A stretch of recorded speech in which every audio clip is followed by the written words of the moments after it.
This represents systems as a candy factory, okay? And station number 5, you'll see, is the boundaries station. This is where we establish our boundaries. We've represented it, as you can see, with red licorice, because boundaries are literal red lines in the sand. So we can see that every single process we create, every SOP, has to have boundaries associated with it. And what comes next is escalation. And I think that's the next one, actually, is number 6. Yeah, number 6, escalation. Funny how that works, right?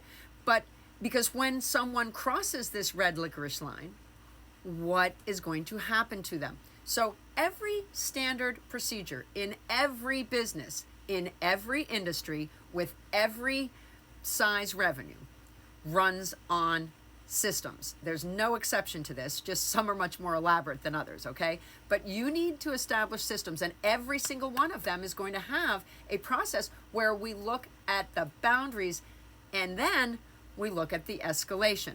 So these are, again, filters for every single process, not just in your business, but in every client's business. This is the part you need to understand, because this, believe it or not, in candy form, is what enters you into the world of advisory, okay? This, chances are, is a step that some of your clients have missed when they've set up their own processes. And I have clients that this definitely refers to.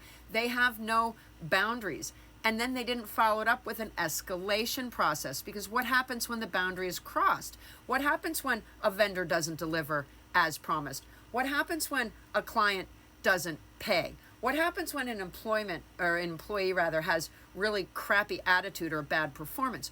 What do you do? And that's where escalation comes in. So every process, every procedure, everything in your business runs on a series of systems. And 2 of those most important filters are boundaries and escalation.